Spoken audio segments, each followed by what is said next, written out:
మహిళలు బాలికలపై జరుగుతున్న నేరాలకు అడ్డుకట్ట వేసే పనిలో ఉన్నారు ఏలూరు జిల్లా పోలీసులు. దీనిలో భాగంగా అభయ మహిళా రక్షక దళాన్ని ఏర్పాటు చేశారు. ఫోన్ కాల్ వచ్చిన వెంటనే స్పాట్కు చేరుకుని సాయం అందిస్తున్నారు. అలాగే యువతుల్ని వేధిస్తున్న ఆకతాయిల ఆటగట్టిస్తున్నారు. మన దేశంలో చాలా ప్రాంతాలలో మహిళలు బాలికలు ఒంటరిగా వెళ్లాలంటేనే భయపడే పరిస్థితులున్నాయి. జనసంచారం లేని చోటే కాదు, జనసమర్థ ప్రాంతాలలో సైతం వేధింపులు తప్పటం లేదు. ఇటువంటి వాటికి అడ్డుకట్ట వేయడానికి అభయ రక్షక మహిళా టీమ్స్ ను ఏర్పాటు చేశారు ఏలూరు జిల్లా ఎస్పీ ప్రతాప్ శివకిషోర్.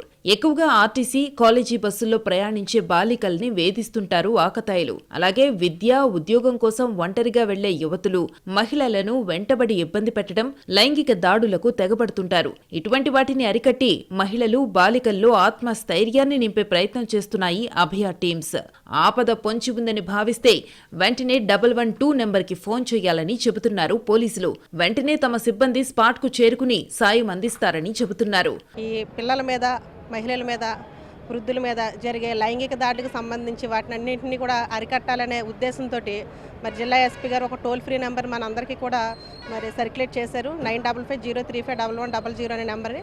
ఆ నెంబర్ అందరికీ కూడా, ప్రజలందరూ కూడా ఈ ఆడపిల్లల మీద ఎటువంటి అసాంఘిక కార్యక్రమాలు జరిగినా కూడా ఇమీడియట్గా వాటిని రెస్పాండ్ అయ్యే విధంగా ఆ యొక్క నెంబర్ని సార్ సర్క్యులేట్ చేశారు. ఈ యొక్క మహిళలకి ఎప్పుడైనా ఎక్కడైనా ఆపద కలిగినప్పుడు కానీ, లేకపోతే ఏమైనా ఇబ్బందులు వచ్చినప్పుడు కానీ ఏం చేయాలి, ఏ నెంబర్కి కాల్ చేయాలి, ఎవరి నుంచి వాళ్ళకి రక్షణ పొందాలనేటువంటి ముఖ్యంగా తెలియపరచడం కోసం మా యొక్క ఈ అభయ టీము, మా ఎస్ఐ గారు, అలాగే మా మహిళా స్టాఫ్, అలాగే విధంగా మా పోలీస్ స్టేషన్ స్టాఫ్ అంతా కలిసి ప్రతిరోజు మార్నింగ్ 8 గంటల నుంచి మధ్యాహ్నం 12 గంటల వరకు, అలాగే సాయంత్రం 4 గంటల నుంచి 8 గంటల వరకు కంటిన్యూగా ప్రతి స్కూల్స్ దగ్గర, బస్ స్టాండ్లో, రైల్వే స్టేషన్స్, అలాగే థియేటర్స్ దగ్గర అన్ని చోట్ల కూడా ఈ యొక్క క్యాన్వాస్ చేయడం, ప్రజల్లో అవేర్నెస్ కలిగించడం నెంబర్ల కోసం, అలాగే సైబర్ క్రైమ్ గురించి కూడా చెప్పడం జరుగుతుంది.